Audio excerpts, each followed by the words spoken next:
It's the amazing Rico Brogna podcast with your host, Evan Roberts.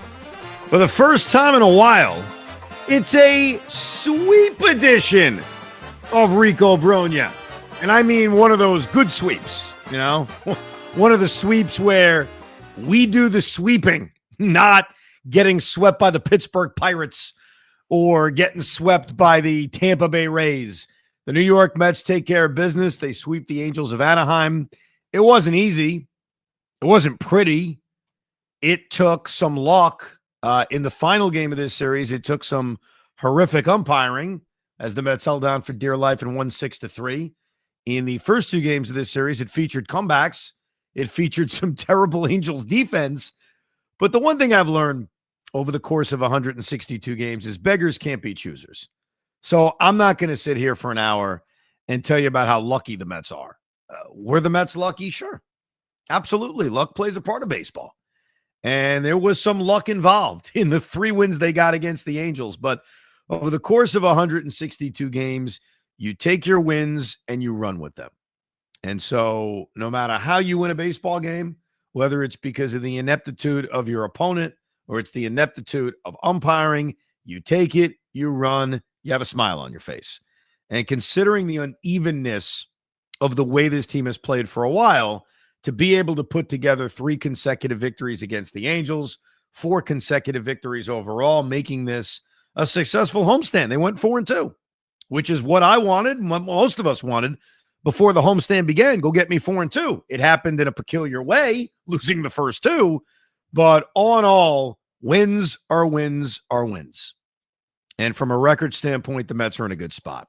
We're going to recap the final 2 games of this series. If you're curious about thoughts from the opener, the dramatic Met comeback that they put together, I would say download episode 516. That was also the episode where we analyzed every word from David Stearns and his press conference the other day, but we also gave some deep thoughts on the opener of this series. Game 3, the finale on Wednesday afternoon, it was important. It wasn't one of those, we won the series. Great. This was a chance to sweep a series, have a good winning streak going into the break, and you had a significant pitching edge going into the game. You know, Sean Manaea has only pitched twice. I think he's been impressive in both games. The first one, obviously, out of the bullpen. The second one, he didn't go deep into the game, but he was effective when he was out there. But you have Sean Manaea, and you've got the Angels essentially throwing a bullpen game at you. That's what we were staring at. And so when you see that, you say, this is the game where you're supposed to win. This is the game where you're supposed to jump all over them. And when you look at the first inning of this game, could you have written a better script? You have Sean Manaea coming out in the first inning of this game looking as dominant as we've ever seen him. Striking out Zach Neto to start the game, striking out the second place hitter, striking out Mike Trout, a 1-2-3 domination from Sean Manaea. And then you combine it with the fact that Brandon Nimmo, who has really been their most consistent hitter during this uneven stretch that they're dealing with. Soto's been streaky. We know about Lindor's streak. Alonso's been slumping. I mean, honestly, their most consistent hitter during the unevenness has either been Brandon Nimmo or Brett Beatty. Take your pick. What a tone-setting home run by Nimmo when you combine Manaea striking out the side to start the game and then Brandon Nimmo jumping on a slider right down the middle from the opener, Brock Burke, and depositing one into the right field seats. Absolute tone-setting moment for Brandon Nimmo. After that, we saw a very shaky Sean Manaea. Now, credit to Sean Manaea. At the end of the day, 5 innings, 1 run. Obviously, he is going to eventually need to expand that pitch count and go deeper into games. It's something he talked about post-game. But after that first inning, where Manaea looked unhittable, he really did struggle. I mean, you look at the second inning of this game, which he got through without giving up a run. He gives up the base hit to Taylor Ward. He walks Joe Adell. He ended up walking Rengifo, which loaded up the bases for Chris Taylor. But luckily, and it's a credit to Manaea and what he was able to do in this game, he falls behind Chris Taylor 2-0, bases loaded, 2 out, dangerous spot, gets a big out. He unfortunately gives up the home run to Mike Trout, which I guess was cool for some people there, because now you get to tell your kids or your grandkids that you saw Mike Trout hit a home run. And from that standpoint, I guess it's cool. But at 1-1 in the bottom of the third inning, in a game in which Manaya's pitch count is now starting to jump and you're facing the Angel bullpen, there is a little like, come on, guys. Can we jump on this team? I know the offense has been limp for the most part, but if there's ever a game where you can just make this easy and score a bunch of runs, you figure this would be the game. And in the bottom of the third inning, we saw some very, very important things. Tyrone Taylor draws a walk. Brandon Nimmo gets hit by a pitch. And then Francisco Lindor ended our national nightmare. And my biggest hope when Lindor drove that RBI single to make it 2-1, give the Mets the lead, a lead they would not relinquish. So kind of like in hockey, the game-winning goal, the game-winning hit in the Mets case occurred in the bottom of the third inning. The hope is this turns into Lindor getting hot. And even if it's not some kind of crazy MVP pace like he did last year, at least be reasonable. Because the last month, has it been a month? Yeah, I mean, kind of. The last month has been such a struggle. And, sometimes it's a cliche when you say a team goes as far as a certain player. But the reality is the Mets go as far as Francisco Lindor. That has been kind of the reality of the last couple of years. So when he drove in that run, and it was a weird moment when he drove in that run because it was that moment I was leaving my office to go into the studio and do a radio show, one of the perils of afternoon baseball. So I was like moving very quickly from my office to the studio just to see what was going on. But that was a huge hit for him. It was great how the crowd reacted. I think the crowd has been incredibly supportive of Lindor. He heard a few boos on David Wright Day. I had mentioned that. But for the most part, considering the 0 for 30 or 0 for 31, whatever it eventually got to, I lost count. His Rico net negative award that he won from the Cincinnati series, sometimes it takes one. And you could feel the last few days that he was making better contact. And I know we don't want to hear that necessarily because it's a results business, but there was kind of more moments where Lindor didn't look overwhelmed. He wasn't flailing at pitches in the dirt. He wasn't striking out. Like you could feel this was coming. But obviously the big moment, and maybe the bigger moment from that inning after Soto popped up meekly with runners in scoring position, what else is new, was Pete Alonso. Because while Lindor has gotten a lot of the attention for his slump, Pete's been a mess. He's been a colossal mess. It is kind of amazing that the Mets have found ways to win games, a few games, despite getting absolutely nothing from their best hitters. We talked about that at the end of the Cincinnati series, how Alonso, Lindor, and Soto were a combined, what was the number again? Like 3 for 40 or 2 for 40 in that series against Cincinnati. And it was almost amazing they won a game. And that slump really continued until that third inning on Wednesday. The Lindor RBI hit to make it 2-1, and then Pete hitting an absolute bomb of a 3-run home run that broke the game open and made it 5-1. And it was mammoth. And you could tell with the way Alonso pimped it, like he totally pimped the daylights out of that home run. And that was a guy who was letting out aggression. That was a guy saying, all right, I'm pumped up. Let's go. And then you tack on Lindor an inning later, driving in another run, another base hit. So he goes 0 for over 30 and then gives you back-to-back base hits. The negative at 6-1 was that was it for the offense. And I can't tell you how many times that happens. Where the offense breaks out, you feel pretty good about it. Like, all right, here we go. And not that I needed them to score 5 more runs or 4 more runs, but especially as the Angels tightened it up in the 7th inning. In the bottom of the 7th inning, you have Lindor, Soto, and Alonso coming up. And the hope is, all right, just respond. Because now it's a 6-3 game. Things are getting a little dicey. You knew Diaz would be available, but you also knew that other guys weren't going to be available. Reed Garrett wasn't going to be available. Ryan Stanek wasn't going to be available. So that was the disappointing thing, that the offense couldn't add anything. The other disappointing thing was obviously the Met bullpen, specifically Jose Butto. He'd really be the one guy you'd kind of knock. His return from his illness, whatever it was was very, very shaky. Brooks Raley wasn't amazing. He walked multiple guys, but was able to make the big pitch when he needed to. And then you've got Edwin Diaz. And I thought that Mendy managed the eighth inning perfectly.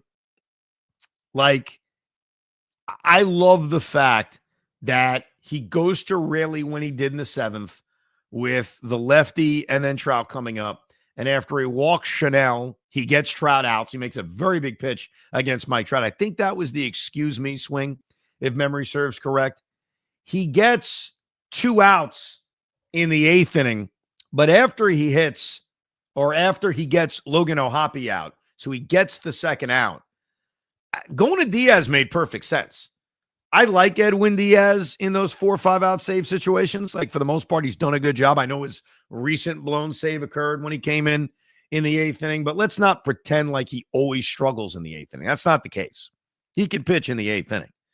And knowing there was an off day on Thursday, it's the perfect time to kind of unleash what you have. And Edwin was shaky.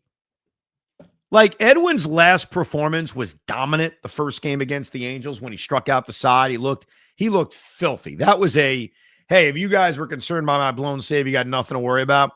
Think about what he does when he comes in, 3-run lead, 1 on, 2 out. So he's in a spot where he's got to put a guy on base for the tying run to come up.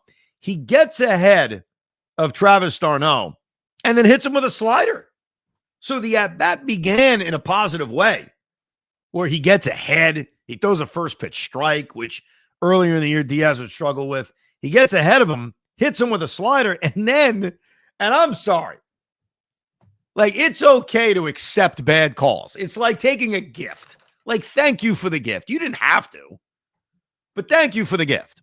The Diaz-Rengifo at-bat now as the tying run with 2 outs in the eighth inning was an umpiring masterclass on badness. Edwin Diaz threw 6 pitches to Luis Rengifo. Rengifo did not swing at any of these pitches, okay? So he did not take the bat off his shoulder one time. Diaz threw 6 pitches. They were all balls. And they were all basically in the same spot, 6 inches off the plate. On the outside part of the strike zone to a switch hitter batting left. 6! Bing, bing, bing, bing, bing. I think they were all sliders. And they were all outside. And I mean, I don't know what Eric Bacchus was doing. I guess give him credit for being consistent, because the 3 strikes he called on Rengifo, they were all in the same spot. So from that perspective, he was consistent, but that was atrocious.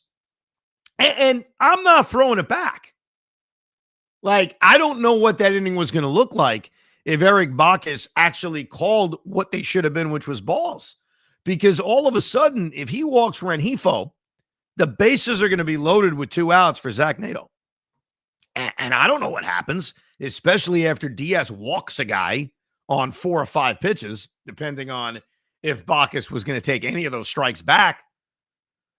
But the umpiring was atrocious. And that's okay. You know, if we were on the other side, would we be bitching about it? Yeah, we would be. But not my problem. What was going to be important after the Mets did nothing in the 9th inning or the bottom of the 8th inning was, can Diaz settle down in the 9th inning? Can he come in after getting that break and just make this an easy 9th inning? And the first thing he did was hit Chris Taylor. It's the first thing he did. So I guess Neto wouldn't have come up with the bases loaded, now that I'm thinking. So it would have been bases loaded for Chris Taylor.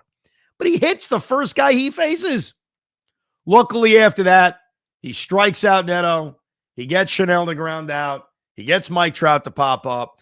And Edwin Diaz secures the 4-out save. And the Mets get themselves a nice, neat, and tidy victory.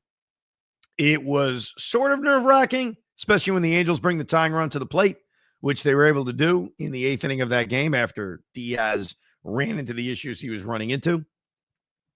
But a win's a win, and it was a good victory. And it was probably a more comfortable victory than certainly the first 2 games of this series, because, you know, we talked a lot about game 1. I mentioned that's episode 516 of the Rico. You look at game 2 of this series, it kind of followed the same script. Soler hits that laser beam home run off Frankie Montas. They tack on another run on an RBI double by Chanel in the 5th inning. And so Frankie's throwing a decent game, but the Met offense, like always, is doing nothing. And they're doing nothing against the guy in Kyle Hendricks who's so incredibly frustrating because he doesn't throw hard. He looks hittable. And it's always been the case like that with Hendricks, even his days in Chicago. But now in Anaheim, you look at his numbers, and the numbers back up that he's not that difficult to hit. He's got a 5 ERA. And yet the Met offense, led by the top of the batting order, led by the guys that are supposed to produce, did nothing. You know, Pete Alonso, I mentioned Lindor showed he was close with a couple of hard hit balls. Pete also showed he was close because in the 2nd inning of that game, he hit a ball to right center field that I thought off the bat was getting out. At the minimum, it was going to be a double in the corner. And Joe Adell made this incredible play. Boy, if the Angels were going to trade some of their players, I would be interested in Joe Adell, who's finally put it together after how many years in the major leagues. Anyhow, I digress. I don't think they are going to trade Joe Adell. I don't think the Angels are going to trade anybody. Like, I think the Angels and Artie Moreno, who's a terrible owner, is probably thinking to themselves, you know what? We're a couple games under 500. American League sucks. Somebody will drop down to us. We'll keep it as is. But they've got pieces on this team. They got guys who can get you something back. You know, you say a Kikuchi will get you something back. Zach Neto. I mean, you don't think the Yankees would be falling all over themselves to get him? They get something back. Anyhow, you could see it with Alonso. That ball was ripped. Then a few innings later, he ripped the ball to left field. That was the play that Soto got doubled up on, which off the bat, when Soto gets doubled up on a line drive to left field, I think our first reaction is to say, what was he doing? You see the replay. I honestly exonerate him because he was running, which he's done a lot of this year, stealing a lot of bases. Actually would steal a base an inning later or 2 innings later, now a career high. He was stealing second base and he slid. And then once he got up and realized, oh crap, Pete swung at it, and it was a line drive right at the left fielder, Taylor Ward, it was too late, unfortunately, for him to get up and run back. But the Met offense finally breaks out for 1 inning out of absolute nowhere. 2 outs and nobody on. Beatty gets the double. How good has Beatty been? He makes the great defensive play in this game at third base in the 8th inning when he's, I think Gary Cohen said it, basically playing high-lie. He goes to the ground, makes that great pick. But I mentioned earlier how Nimmo has been one of their most consistent hitters. So is Beatty. And that double in the 5th inning with 2 outs and nobody on, trailing 2-0 is a huge hit. But then the bigger hit was Alvarez. And, man, how good does it feel, Hoff, to see Francisco Alvarez come back from minor leagues, have a productive game 1, and then hit a game-tying 2-run home run in the 5th inning. That was an awesome moment for Francisco Alvarez. I feel like I haven't really jumped out of my seat in a while watching a Met game. I mean, listen, there's been some amazing moments, don't get me wrong, but that got me going. Watching Francisco Alvarez trot the bases, that was electric. And he just missed one the day before. So clearly something has worked, whether it's just building the confidence, wherever the case is. And it was a much needed return for Francisco Alvarez. This is a big part of the game because, Beatty gets that 2-out double. It's 2-0 Angels. If Alvarez grounds out or pops up, now we're in the later innings. It's the 6th inning down 2-0. I don't know what happens. I don't know if they come back. And the other thing was, if you remember, on the first pitch of that at-bat, he took a massive swing. He was swinging from his heels. And Keith Hernandez even said, you got to take a deep breath, Francisco. I mean, you can hit a home run without swinging from your heels. And he put together a good at-bat. He was behind in the count. He worked the count even and hit that 2-run home run. And it's only 2 games because he did not play the 3rd game of this series. It's only 2 games. But it really looks like the minor league trip for a month has worked. He looked great defensively, blocking balls in the dirt. He threw a guy out trying to steal. And obviously, offensively, he's been outstanding. So it feels like the magic worked of sending him down. Yeah, and I think you touched on it on episode 516 when we went through Stern's audio, and he basically said, Francisco Alvarez had the opportunity to take 72 hours. Like, he could have gone last minute, but he got there. He went right to work and just attacked it. And I love to hear that because not for nothing, but sometimes we question these young kids. Like what Mark Vientos, when he got sent down a couple of years ago too, what type of attitude did he have after, not really getting a great opportunity? He worked his tail off and he came back, and last year he had an unbelievable season. So the fact is, this young core of players that who knows if they're all going to stick, but the young core of players, they are working to get back in the bigs if for some reason they do scuffle. Listen, a lot of the guys in the major leagues have God-given talent, maybe all of them. It's what you do with that God-given talent. It's how hard you work. And Francisco Alvarez has always been known as a hard worker, and it's great to see it paying off 2 games back. That was a cool moment. That was a big moment. What was also cool is that tied the game. There's still 2 outs, and then Ronnie Mauricio gets a base hit. Ronnie Mauricio steals second base, and Brandon Nimmo drives him in. So it goes from 2-out, 2-run home run by Alvarez, great to tie game, to instantly taking the lead. And good job by Mauricio. And also, the Mets are stealing bases at a crazy clip. It is a testament to coaching that they are just running on everybody and their big moments. The Mauricio stolen base is an underrated gem from this game because Brandon Nimmo gets a base hit. Great. He's not scoring if he doesn't steal second base. So big moment by Mauricio, big hit by Brandon Nimmo.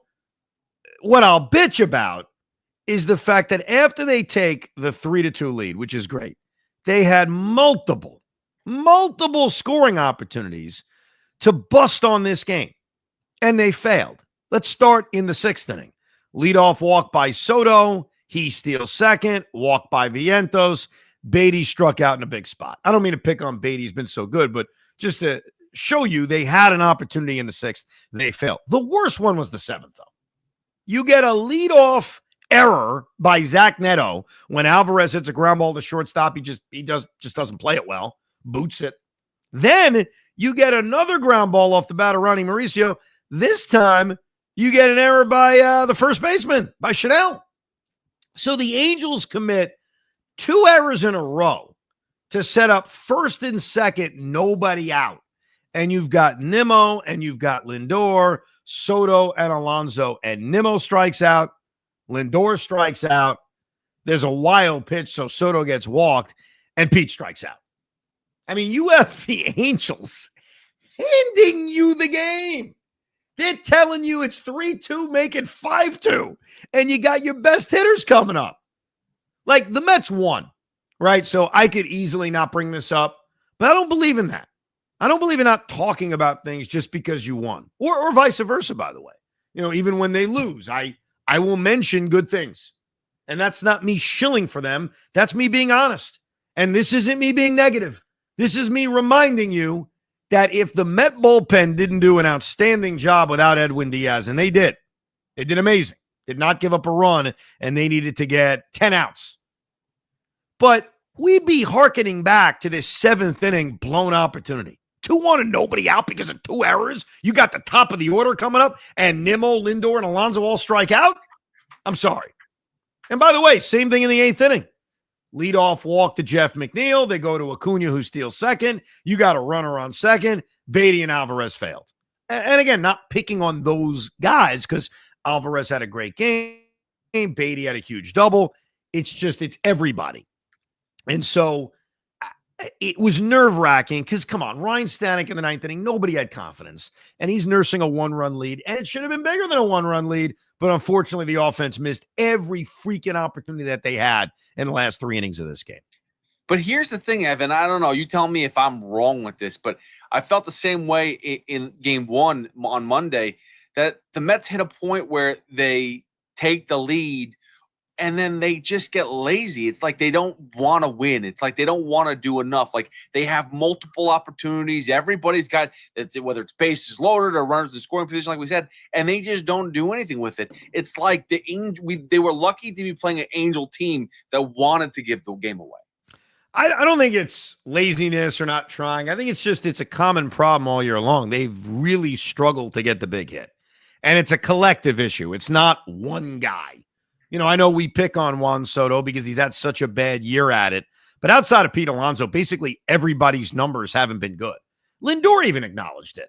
Like, after he got the 2 hits on Wednesday and the Met crowd was so great, he was talking after the game and he made a joke. He's like, I haven't had a lot of hits with guys on base. Like, he knows it. So I think it's just a collective issue that, we talk about now. It's cost them games now. And we could sit here all day and say it should change, it will change. It hasn't. We're over 100 games into the season, and they have been consistently a bad team with runners in scoring position. The good news is it didn't matter in this series because they won all 3 games. So that's great. I think the concern and the reason I bring it up and the reason other people bring it up is we know it needs to be better for them to win consistently. It needs to be better. The compliment is baseball is a team game, and guys can step up and help each other out. And I thought Rico Garcia, who's back, hello Rico, did a really good job because he came in with a guy on base in the 6th inning, got big outs. Remember, all of this is with a 1-run lead. So the Met bullpen who came in, the names I'm about to mention, it's a 1-run lead. It's not a 5-run lead. It's not a 4-run lead. They have no cushion whatsoever. Rico Garcia gets a big out, gets 2 more outs in the 7th inning. Reed Garrett comes in, gets a big out with the tying run on second base, and then pitches a 1-2-3 8th inning. And then Ryan Stanek, it wasn't easy, especially when he gives up a leadoff hit. But again, with a 1-run lead, gets Mike Trout of all people with 2 on and 2 out. So really good work by Garcia, Garrett, and Stanek making this thing hold up. Decent performance by Frankie Montas. I got to be honest with the Montas stuff. I think I would have pushed him for 1 more batter. His pitch count was 91. He gave up a 2-out hit to Logan O'Hoppe at this point with a 1-run lead. I think because it was Rengifo who had been owning everybody, maybe that's why Mendy said, let me show something else to Luis Rengifo because he was 2 for 2 against Montas. I don't know. I think I was more willing to push him 1 more batter, especially knowing the bullpen was short, but it worked. Garcia, Garrett, and Stanek were able to somehow get 10 outs and make a 1-run lead hold up, which I didn't expect. I thought they were going to need more than a 1-run lead for that bullpen to make that hold up.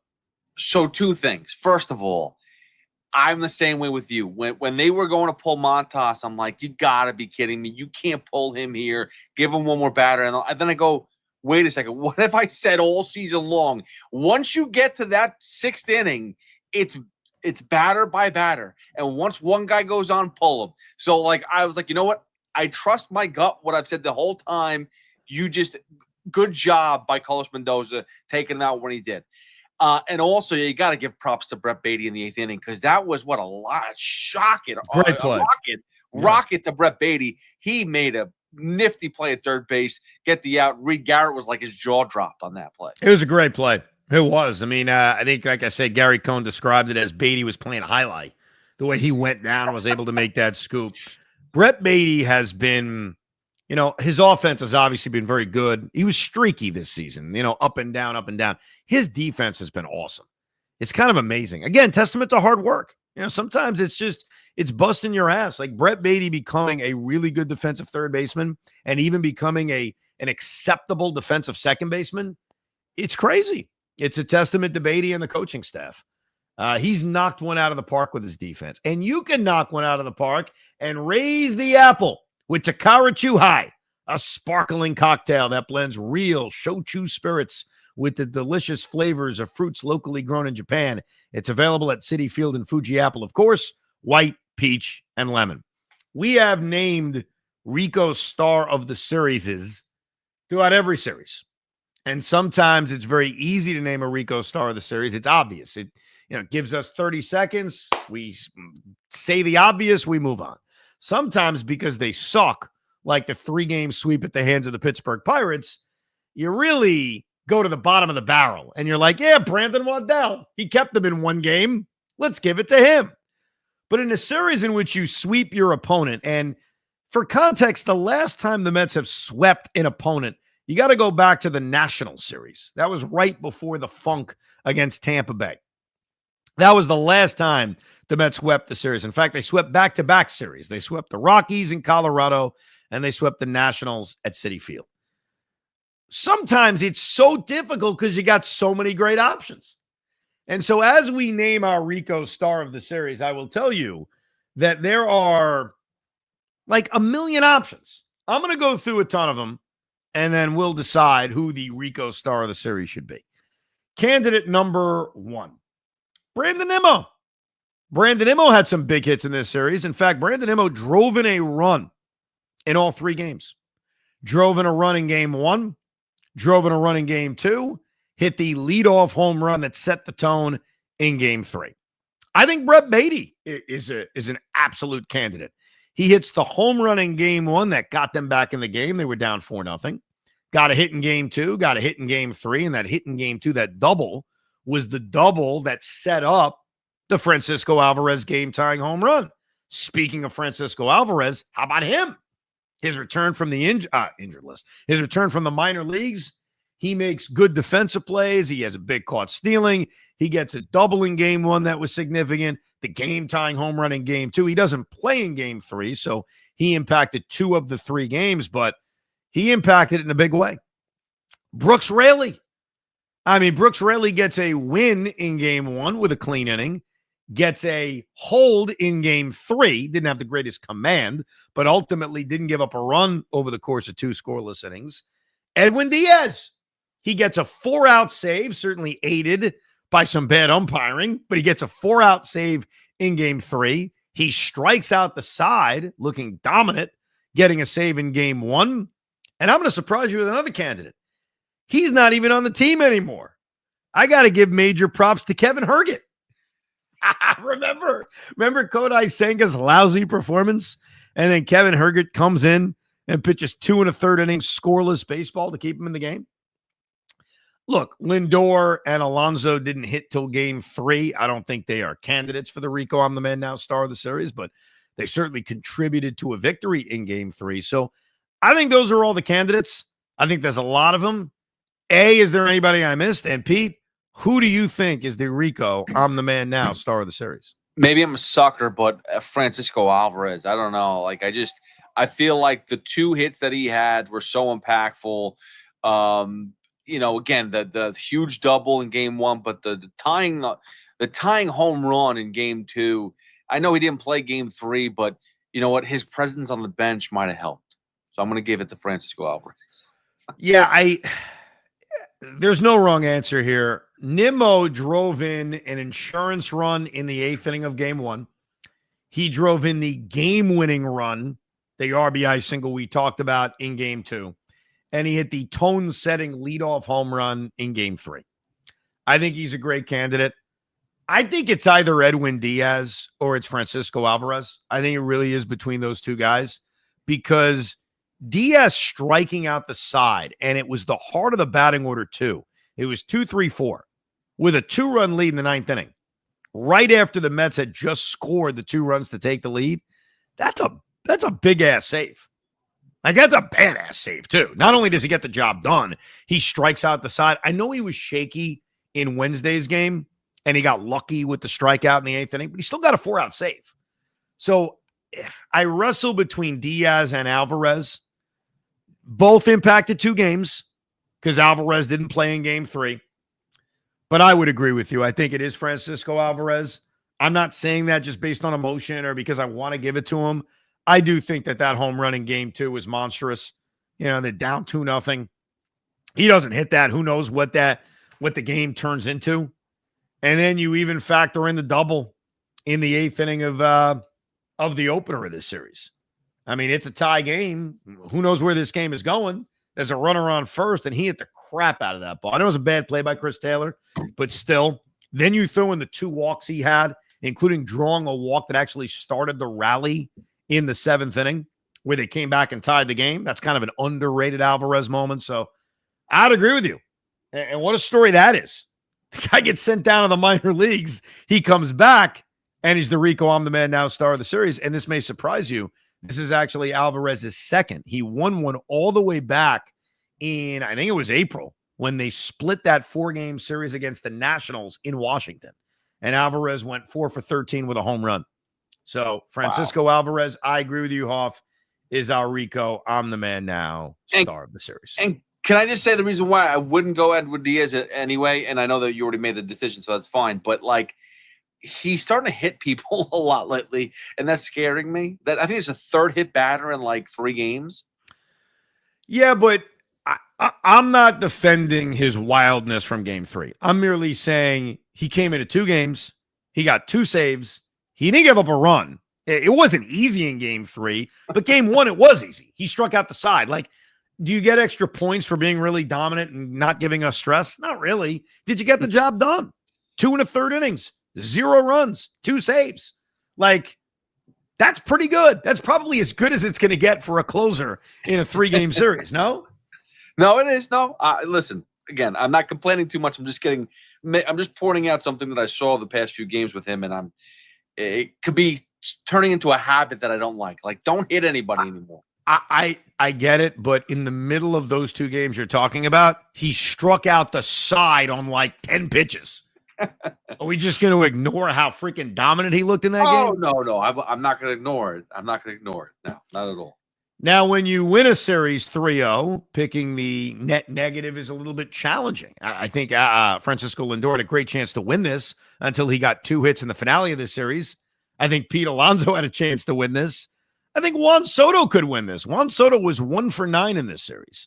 Lindor was 2 for 13. Alonso was 2 for 11. Those hits came, obviously, in the final game of this series. I think that the Rico net negative, and I love the guy, but we got to be honest, is Kodai Senga. I mean, Kodai Senga really put them behind the 8 ball very early in game 1. He gives up the home run to Logan O'Hoppe. He can't get through the 3rd inning, came very close to getting through the 3rd inning by striking out Mike Trout, but he walked him, gives up a double to Taylor Ward, gives up another hit, ends up pitching 3 innings and allowing 4 runs and walking 3 guys, puts a strain on the bullpen by getting knocked out so early. I think it's clearly Kodai Senga. For the very first time, he's never won a net negative award. And in fact, most of the time, it's not starting pitchers. I'm looking at our history. We've had relievers, but believe it or not, Kodai Senga is actually going to be the first starting pitcher to win the net negative. Congratulations to him.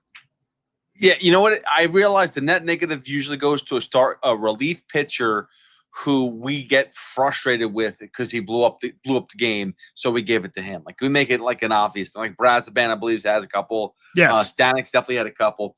Can I tell you something? I mean, I'd fight you for one guy just because I feel like we got to mention his name because he's already gone, and it's so upsetting to me. Chris Davinsky. I thought he pitched rather well, but he did give up a run. So maybe you want to just, give him a parting gift as he got DFA'd? No. I'm not going to kill Chris. Look, Chris Davinsky, I'll tell you this. I am surprised that they got rid of Chris Davinsky. We said on the last Rico, wow, he's actually pitched well. He could eventually enter the circle of trust. He came in the 6th inning of a game with a runner on first and 1 out, and he got 2 big outs. And then he struggled in the 7th inning. No question about it. I was more mad at Mendy for keeping him in the game as long as he did. I thought after he gave up the hit to Neto, and he was erased on a caught stealing, and then he walks Chanel on 4 pitches. He should have been taken out, and he kept him in. Then he hit a batter, and he kept him in, and he faced Taylor Ward and gave up another hit. Like, to me, that was really about Mendy keeping him in the game too long. But, I'm glad you mentioned Davinsky being DFA'd because the handling of the bullpen is so interesting. Like, to me, I would have looked at, Herget and Carrillo and said, those are the guys I may get rid of. No offense to Herget, because he obviously contributed big time in game 1.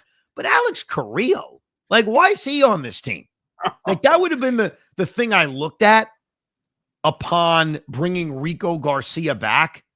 Like, I was surprised that they got rid of Chris Davinsky. And look, at this point, Carrillo still being on the roster stuns me.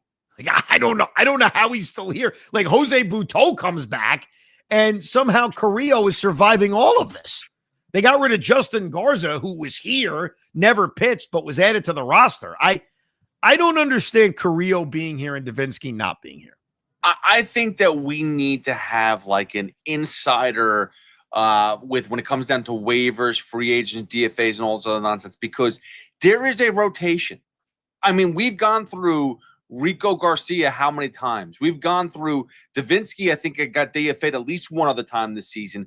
If you go through these pitchers, it's numerous occasions that they've been called up, DFA'd, returned to, called up, DFA'd, returned. Which is why Davinsky may be back. Like, I'm not screaming about it. Like, he could be back next week.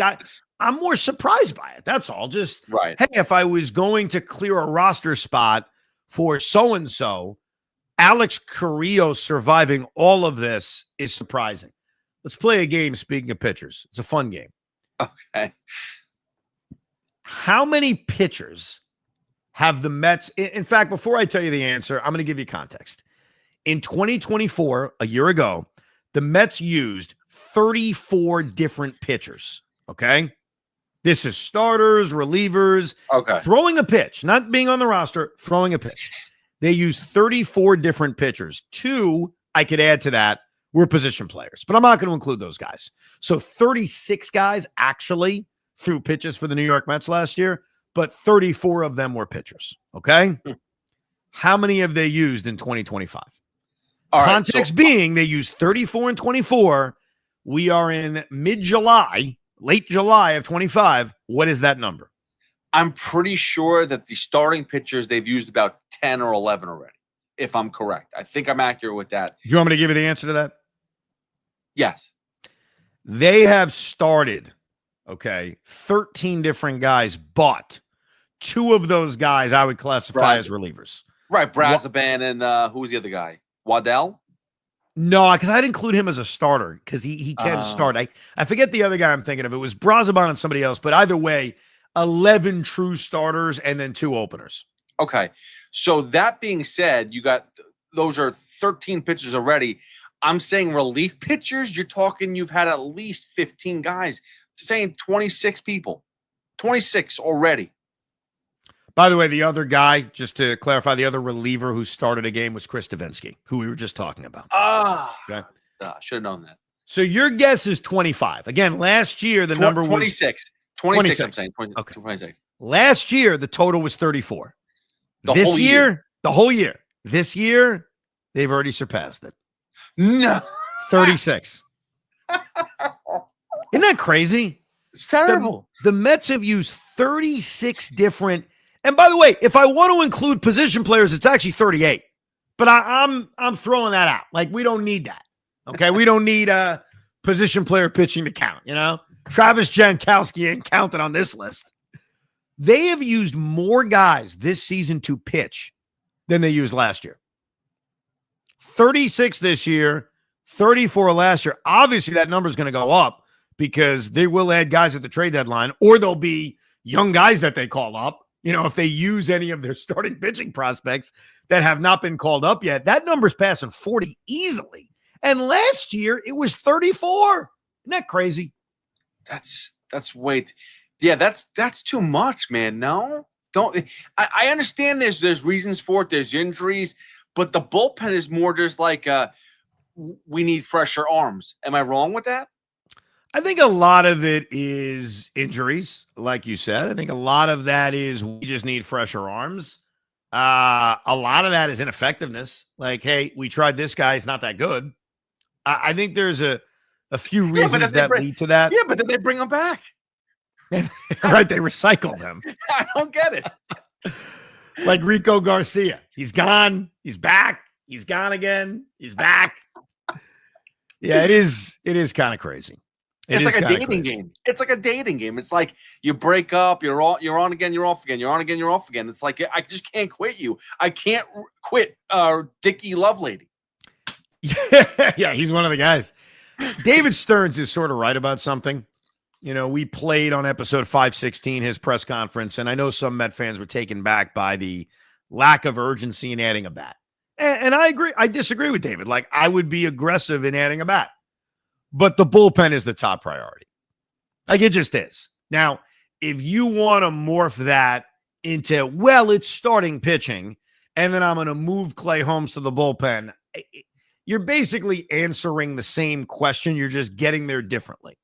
If your strategy is, hey, the Mets are now connected to Dylan Cease, which they are. We'll spend more time on that on our trade deadline edition of Rico Brogna, which we will be posting on Thursday, a week before the trade deadline. So if you're listening to us on Thursday, that's later today at some point. We'll talk more about it. But part of the appeal of trading for a guy like Dylan Cease or trading for a starting pitcher is not only that guy's an upgrade, which it would be, but it's also, hey, one of our bullpen options can be a guy like Clay Holmes. And I totally get that. But either way, I look at this bullpen. They need help. Like, I can look at the offense, and I know it's being optimistic to do it, but just hear me out. I can look at the offense and rationalize why they'll be fine. I can rationalize Beatty's been great. Vientos is going to get hot. Winker's coming back. Marte's already back. They're going to hit with runners in scoring position. They will be fine. I can rationalize the rotation. I can rationalize something I said the other day. Manaea looks great. Peterson's been reliable. Senga's mostly good. What a great top three. It's very tough to rationalize the bullpen. You know, Brooks Raley looks good. Garrett's been up and down. Brazaban's been up and down. Stanek's been up and down. Diaz is great. They need arms out of the bullpen. And I would like, and I know it's going to be costly, I admit this, I would like to go big game hunting, though. Like settling for lottery tickets, which they did last year. I get why you do it, and I get why they did it last year, because there was less kind of belief in the team. But this year, there's more belief in the team. This year, you've got Juan Soto in his prime. The other thing is this year, you've got Edwin Diaz, who's going to opt out. Like, I didn't know in March if Edwin was going to opt out. We talked about it. We didn't know. Oh, dude, of course he's going to opt out. He's having a ridiculous season. He's going to cash out on it. So trading for Duran or Clase would be so amazing because it does two things. It forms a super pen, which sign me up. I mean, let's go. It gives this team a great chance to win when you got a back end of the bullpen that features two elite level closers. And it also protects you. It also puts you in a spot where this may sound crazy, but let's say you trade for Clase. Let's say, and it would cost a lot. Ronnie Mauricio plus. I acknowledge it's a high price tag. You trade for Clase. Now you have a super bullpen. Diaz opts out, but hey, don't worry. They work out a deal. And the Mets keep Edwin Diaz. It's not even crazy next year to say, you know what, screw it. We'll trade Clase. We rented him. He had a great year for us. He protected us in case we lost Diaz. We kept Diaz. Screw it. He's a reliever. He's got great value. He still has team control. We'll send him out again. Like, that's not crazy. So I think it does two things if these guys are available. I mean, that's the other thing. Like, the Guardians and the Twins don't have to trade these guys. But if they did, it gives you the best chance to win this year. It protects you next year. I'm not going to hate lottery tickets off, but that's not like the goal move to me if I'm David Stearns at the trade deadline. Yeah, but and this is where I agree with you is, like, first of all, you just said, like, we were talking about how the offense is all going to click. I have an issue right now at third base and even second base too, but really third base. You have three guys fighting for one job. And the fact is that we keep on, like, the roster changes every day. Is it Vientos? Is it Beatty? Is it Mauricio? And everyone keeps on interchanging. And at some point in time, it's like fantasy baseball where it's like, oh, I don't know who to play. Play the hot hand. Play the guy. Play the guy you think is going to do well. And that doesn't always work out, though. And eventually you miss, oh, well, this guy would have had a better opportunity versus this guy. We missed out because we're too busy overthinking. Sometimes you just got to commit and say, you know what? Brett Beatty is our everyday third baseman. End of story. Move forward. Trade the other guy and help us in another area. Bullpen, like you said, is a number one need. Or the starting pitching, which I think is you can kill two birds with one stone. If you get a starting pitcher who can go 6 to 7 innings deep every single game, because like you said, Clay Holmes could go to the bullpen, and then you've just kind of shifted everything, and you've shortened that game down. I have an issue, and I admit it. Like, I'm going to admit a problem I have, and maybe you can help me with this. Yeah. I'm not against rentals. Okay, rentals are a big part of baseball, and sometimes rentals win you a world championship. Like, rentals are really good. But I'm scared of rentals. And so when you talk about starting pitchers, they're not all the same. So let's take Dylan Cease and let's take Mitch Keller. Let's take the two guys that could be traded. Dylan Cease is a rental. And I get why the Padres may consider moving him, but also acquiring a pitcher and still trying to compete. It's a weird thing, but I get it. I'm also not afraid of Dylan Cease's numbers. I know he's got a terrible ERA, but you look closer at it. Like, he can turn it around easily. Like, his strikeouts are fine. His walks are still down. His FIP is pretty good, which I don't want to get nuts about. But bottom line is, I'm not scared of his ERA. I don't think like Dylan Cease is cooked or anything like that. So I don't dislike him as a pitcher, but he's a rental, like 1,000% a rental. The Mets are not signing Dylan Cease to a 6-year contract. They're not. So eyes wide open. If they trade for him, they are renting him. If you trade Ronnie Mauricio for Dylan Cease, which, by the way, I could see the Padres doing straight up. You get yourself a switch-hitting stud prospect for a freaking rental? Maybe that happens. And what scares me is that you trade for Dylan Cease. There are 2 months left in the season. It's 8 starts. That's what it is. It's 8 starts. And then it's the postseason. And if it works and he's dominant in the postseason, which he wasn't last year, but let's say he is, and you win a World Series, of course it's well worth it. Like, obviously. But you're trading such a good prospect for such a little amount of performance. You trade for Keller, he's in your rotation for the next multiple years. And so now you've kind of knotted a rotation spot. And so I'm afraid of trading for Dylan Cease if it involves a big prospect, because I know I'm literally giving that prospect away for 2 months of somebody. And 2 months of somebody who is a starting pitcher, which means they're only pitching once a week. It's a tough sell. I don't think I would do it for Dylan Cease. I don't really know who I'd sell Ronnie Mauricio for, because I think he's the best of those guys. Sandy Alcantara. Yeah, I know. And listen, he had a good game today. He went 7 innings. Yep. Yeah, I mean, it was much needed, but it's been few and far between.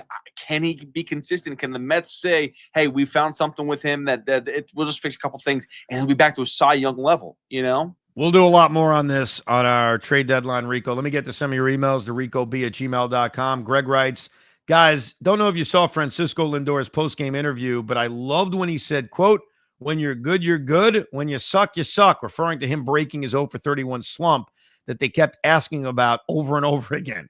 Glad to see him bust out. Would be great to see Soto and Alonso get hot with him. I actually have that clip. I have it on my phone, so I'm not sure how well it would sound, but yeah, I did watch his post game, and that line stuck with me too, Greg. So hopefully you guys will hear it. Let me give it a try. When you good, you good. When you suck, you suck. It is what it is. You hear that one, Pete? Oh, I heard it all right. Yeah. One more time. When you good, you good. When you suck, you suck. It is what it is. They should make that a T-shirt. When you're good, you're good. When you suck, you suck. It is what it is. Do you want to make that for the Rico Brogna, the next Rico Brogna T-shirt? We could do that. Yes. Okay, I think that makes sense. When you suck, you suck. When you're good, you're good. That's right. Dan writes, coming off 4 in a row that has everyone thinking you're straightening yourself out, we now head into a 9-game stretch against 2 teams hunting them in the wild card race, 6 being on the road where they've struggled all year, and throw in having to battle the West Coast voodoo just to top it off. You could make the argument when we look back, this might end up being the biggest stretch of the season. You have your young kids in bottom of the lineup showing life, the top guys besides Soto supposedly snapping out of it in the last game. And when you're playing teams fighting for playoff spots and you're the team you tell everyone you are, you have to step up and take control of one of those slots when you have a golden opportunity right in front of you. You do that, and then you can really start setting your sights on the division.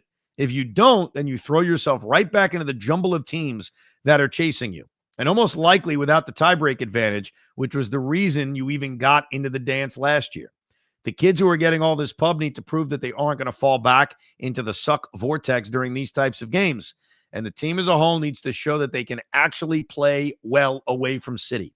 4-11 in their last 15 road games, especially against peer-tier competition. Starting Friday, things get serious. It is a very good point by Dan. Let's take a look at this schedule. And tiebreakers matter. and making the playoffs matter. I know that they're right there in the National League East. I know they're right there to potentially jumping up to a first round bye. We get it. They're closer to that than they are falling out of the playoffs. But you got to secure a playoff spot. As of this recording right now, the San Francisco Giants, the team they're going to face on Friday, is the number one wild card team. I'm sorry, the number one team out of the postseason.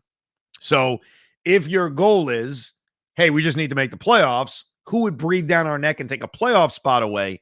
It's actually the Giants, not the Padres, because the Padres are a wild card team. They're the third wild card team. The Giants are the first team out. They're 54-49, which means the Mets go into this with a 5-game lead. If you struggle against the Giants, not only do you allow them the chance to take that tiebreaker, but this thing gets tighter. And so I agree. These are big games. Obviously, our sights are on the Phillies and getting a number 1 seed or a number 2 seed. But at the bare minimum, you want to also make sure you got a playoff spot locked up. So from that standpoint, these games are big. They are not going to have the starting pitching edge at the beginning of the series. They have to face Logan Webb, who for my money is one of the best. He's one of the best pitchers in baseball. We talk about what an ace is. An ace is reliability. An ace is somebody that goes deep into games. Logan Webb fits that. They got to deal with Robbie Ray on Saturday. It's unknown who's going to pitch on Sunday, but either way, the series starts having to face 2 tough cookies in Webb and Ray. It's going to be Holmes, Peterson, and Senga, and then the Padres series. And the Padres are another one of those teams. Mets are 3.5 up on them. They are a wild card team, but again, you're trying to make sure you get in. Who knows if the Padres drop at some point, and they're the team you got to beat out to make the playoffs. And then, yes, 3 more with the Giants at City after an off day. These are not important games. And the road thing is really weird. Like, why do the Mets struggle on the road? They did win 2 out of 3 against Kansas City, but before that, they lost the series to the Orioles. They got swept by the Pirates. They lost the series to the Phillies. They got swept by the Braves. They did sweep the Rockies, so that was good. But that was back in early June. I think the road home thing is a coincidence. I really do. Now, I think they get some juice from the crowds at City. I mean, the crowds have been amazing. We could do a whole podcast about that, how the Mets are drawing 40,000 people a night, and the place is jumping. But, yes, this is an important stretch for this team. 3 in San Francisco, 3 in San Diego. I could be very conservative and say, give me a split. I kind of want more than that. Now, this team has played average baseball for a while. How about they get hot? How about they build off of sweeping the Angels? So I want to, say 4 out of 6. That's what I want to say. Go win both these series. Go beat the Giants, who are struggling. Go beat the Padres. These are teams that you're better than according to the standings. Go beat them. Go win 4 out of 6. And then they got the Giants and the Guardians at home at Citi Field. And by that point, the trade deadline is passed. So by the time they get out of this West Coast trip, there will be differences on this team. We'll spend a lot of time talking about the trade deadline on episode 518. We will go through relief pitchers, starting pitchers, bats, price tags, and all of that, and then our expectations for what they need to do at the trade deadline. You have any thoughts on that? Obviously, you can send it to us, thericob@gmail.com. I just want to say, as of this taping, we were 2 outs away from the Mets being back in first place, but we're sitting in the bottom of the 10th in Philly, and it's still 7-7. So we were very close to being back on top.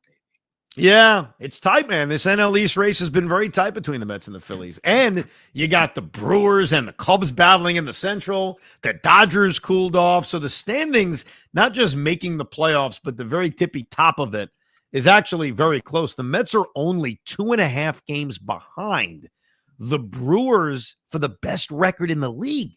So despite all of this, and despite us talking about the Giants and the Padres at the bottom of the playoff race, again, the Mets are closer to the number 1 seed than they are missing the playoffs. It is a very tight kind of standings right now in the National League. Is it safe to say that the Braves are dead? So funny you say that.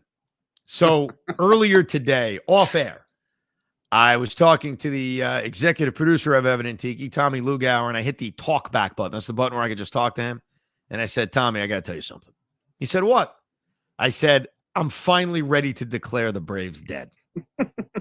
So it took me longer than you, Hoff. It took me longer than Sal, that's for sure. But at 13 games under 500 and 10 and a half games out of a playoff spot, the Atlanta Braves are dead. Doesn't mean they won't beat the Mets when they face them. just means they're dead. Let's pop a Mio sparkling sake. Yes. In celebration. Let us celebrate the fact that the Atlanta Braves are dead. Great. Now, that makes me happy. Now we got to take care of business. Now we got to do what we got to do. We appreciate you listening and downloading the Rico Brogna. We'll have our trade deadline issue posted at some point on Thursday night. And maybe we'll stay up really late for the Giant Mets series and do some very, very, very, very late night Rico Brognas. All I can think about is if I went to Europe while the Mets were on a West Coast trip, the 10 o'clock game would start at 4 a.m. And there's a part of me that was like, I kind of prefer that. I would just wake up early and watch the Mets, which I guess I was doing anyway on DVR. I guess when your games are starting at such a crazy time and you're going to wake up and watch it on DVR, what's the difference? If it's 1 a.m., 4 a.m., or 3 a.m., I guess it doesn't make a difference. Either way, thank you very much for listening and downloading another edition of Rico Brogna. We hope you enjoyed this episode of the Rico Brogna podcast. It's amazing, isn't it? Make sure you download it now to keep it on you at all times.